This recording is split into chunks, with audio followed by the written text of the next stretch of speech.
مرحبا بكم في هذا الفيديو، حيث سنتعرف على قصة اختراع الكمبيوتر، رحلة تطور تحكيها التقنية منذ بداياته البسيطة وحتى يومنا هذا. يعتبر الكمبيوتر أحد أبرز الاختراعات التكنولوجية التي غيرت وجه العالم. تعتبر رحلة تطور الكمبيوتر قصة شيقة ترويها الابتكارات والاكتشافات التقنية التي حدثت على مر العصور. كل بداية لها نقطة انطلاق، وكانت بداية الكمبيوتر في نهاية القرن ال19 بوصفه حاسوباً آلياً بسيطاً يتكون من عناصر ميكانيكية بسيطة.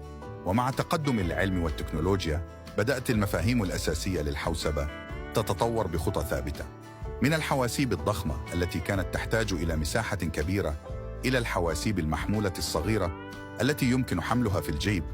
شهدت الأجهزة التقنية تحولاً ثورياً، وبفضل تطور التكنولوجيا أصبحت الأجهزة المحمولة قادرة على القيام بمهام أكثر تعقيداً بكفاءة عالية.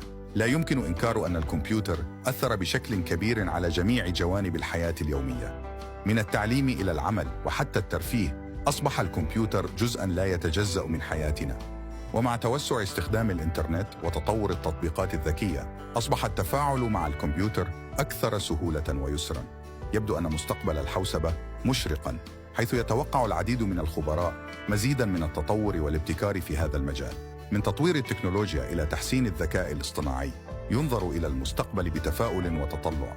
مع تزايد استخدام الكمبيوتر في مجالات حياتنا المختلفة، أصبحت قضايا الأمان والخصوصية محور اهتمام كبير، فالتهديدات الإلكترونية متزايدة وتتطلب الحاجة إلى حماية بياناتنا الشخصية والسرية.